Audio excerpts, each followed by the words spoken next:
जितने भी कवि बैठे हुए हैं सभी बहुत अच्छे हैं। मैं अच्छा हूं नहीं तो आप लोग आकलन कर लीजिएगा, लेकिन मैं आप लोगों को बता दूं इन सभी में एकमात्र मैं ही अंतर्राष्ट्रीय स्तर का हूं। क्या बात है, वाह वाह। और अंतर्राष्ट्रीय स्तर का होने के लिए जरूरी नहीं है कि विदेशों में जाके पढ़ा जाए दोस्तों, उसके लिए विदेशी सूरत ही काफी है। बहुत बढ़िया है, बताने की आवश्यकता नहीं है कि मेरी सूरत कितने विदेशों से मिलती है। हालांकि आदरणीय आनंद जी भी बैठे हुए हैं जिनकी सूरत भी कई विदेशों से मिलती है, बढ़िया।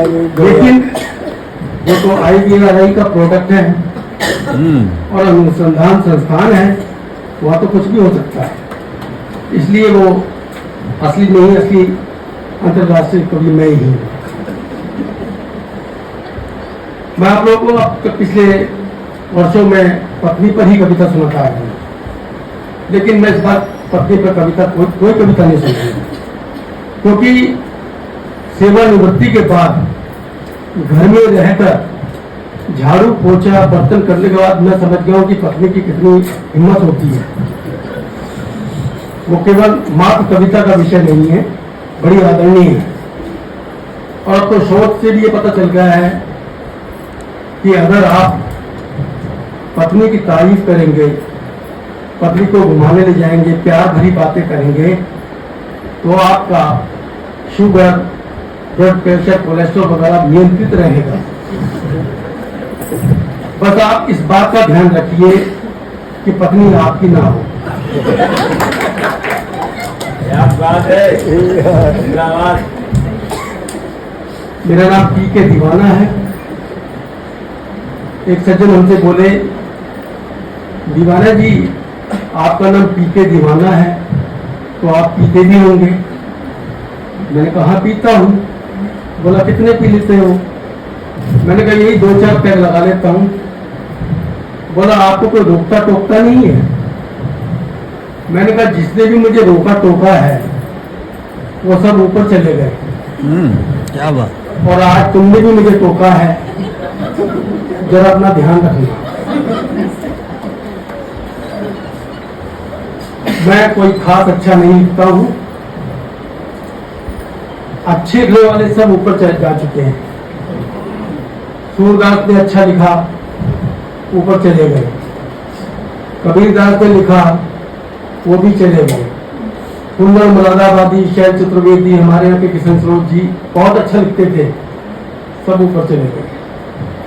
तो इस वजह से मैं अच्छा नहीं लिखता हूँ। पिछले साल थोड़ी सी कोशिश करी थी मैंने, 3 महीने बीमार रहा। क्या बात है। तो अच्छा लिखने वाले तो सब ऊपर चले जाते हैं। यहाँ पे इतने सारे कवि हैं और सब नीचे ही हैं। अब आप लोग आकलन कर लीजिए कि ये लोग कैसा लिखते हैं। मैं रचना पढ़ा रहा हूँ, ज्यादा समय नहीं लूंगा। सबसे पहले मैं रचना पढ़ाऊंगा। अभी एक समाचार आया था अखबार में, हालांकि काफी समय हो गया है, कि भारी आवाज वाले पुरुष महिलाओं को भागते हैं। ये समाचार आया था, हकीकत है। आप लोग हंस रहे हैं, कविता से पहले हंस रहे हैं। तो समाचार वास्तव में आया था, तो मैंने सीधा रचना बना डाली कि भारी आवाज वाले पुरुष महिलाओं को भागते हैं। जैसे ही समाचार मैंने अखबार में पढ़ा, सीधे अपने घर की ओर बढ़ा। दरवाजे पर जाकर भारी आवाज में बोला, भाना तो दूर, पत्नी ने दरवाजा ही नहीं खोला। भाना तो दूर, पत्नी ने दरवाजा ही नहीं खोला। 4-5 बार आवाज लगाई, तब जाके पत्नी निकल के आई। बोली क्यों हल्ला मचा रहे हो? क्या तुम भी अखबार पढ़ के आ रहे हो? मुझसे पहले ये लोग जा चुके थे अखबार पढ़ के। क्या तुम भी अखबार पढ़ के आ रहे हो? अरे भारी आवाज वाले पुरुष महिलाओं को भागते हैं, मुझे भी भागते हैं, पर आप पुरुषों की श्रेणी में कब आते हैं?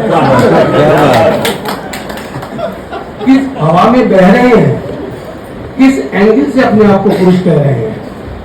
दोस्तों, ये बात सुनकर आपको हंसी आती होगी, किंतु मुझे हंसी नहीं, अपने पुरुषार्थ पर लज्जा आती है।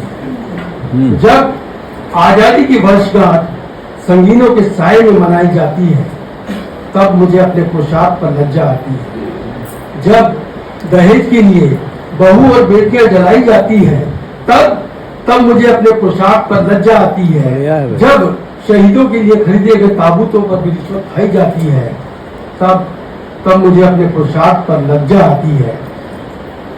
पुरुषार्थ केवल औरतों को सताने के लिए नहीं होता, पुरुषार्थ केवल देश को जलाने के लिए नहीं होता।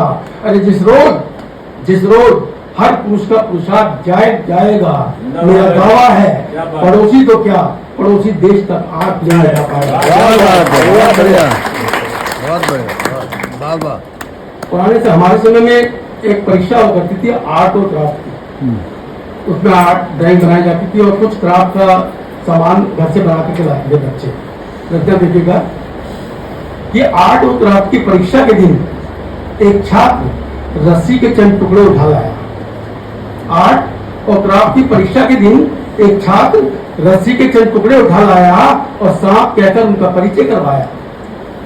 गुरुजी बोले, बेवकूफ बनाता है, रस्सी को सांप बनाता है। बेवकूफ बनाता है, रस्सी को सांप बताता है, चल भाग जा, अपने पिताजी को बुला कर ला। छात्र बोला, गुरुजी बात मत बढ़ाइए, हो सके तो पिताजी को मत बुलवाइए। गुरुजी बोले, क्यों? बोला, अगर पिताजी आएंगे तो मेरे साथ साथ आप भी रस्सी को सांप बताएंगे। गुरुजी ने पूछा, क्या तेरे पिताजी जादूगर हैं? बोला, नहीं, पुलिस इंस्पेक्टर हैं। वाह वाह। और इस बात को हर कोई मानता है कि पुलिस वाला रस्सी को सांप बनाना और बनवाना कितनी अच्छी तरह से जानता है। एक रत्ना और देखिएगा, रत्ना देखिए, आप इसको अन्यथा नहीं लेंगे। लड़कियों को गर्भ में मरवा दिया जाता है। रत्ना देखिएगा, पहले मेरे लंबे लंबे बाल हुआ करते थे जब मैं जवान था। मैं जवान भी रहा हूँ भाई, सब आप लोग बता दीजिए। और सूरत को आप देख रहे हैं तो थोड़ी बहुत नीचे निकल आई है, पता नहीं किस तरह से आई है, बहुत मेहनत करी है। तो लंबे बाल हो, चेहरा ऐसा हो तो हर कोई धोखा खा जाता है। तो मैं इतना बार आ रहा हूँ कि लंबे बाल, चिकने गाल देख कर एक मच्छरा डोला, पास आकर के बोला, गजब ढा रही हो, कहाँ जा रही है? मैंने कहा, क्या बकते हो, आंख है या बटन रखते हो, धोखा खा रहे हो, लड़की समझ के लड़की के पीछे आ रहे हो। जनाब, मैं लड़की नहीं, लड़का हूँ।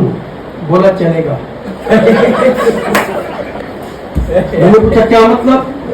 बोला, सीधी सी बात है, अल्ट्रासाउंड का जमाना। अभी देखेगा कि सीधी सी बात है, अल्ट्रासाउंड का जमाना है, गर्भ में पता चल जाता है मर्द है या नाना है। आजकल हर कोई अल्ट्रासाउंड करवा रहा है, लड़की को तो गर्भ में ही मरवा रहा है। जब हर कोई अल्ट्रासाउंड करवाएगा, लड़की को गर्भ में ही मरवाएगा और लड़का ही चाहेगा, तो फिर एक दिन तो ऐसे ही आएगा। हमारे तो बहुत दूरदर्शी विचार हैं और आने वाली समस्या से लड़ने को हम आज से ही तैयार हैं। वाह वाह वाह।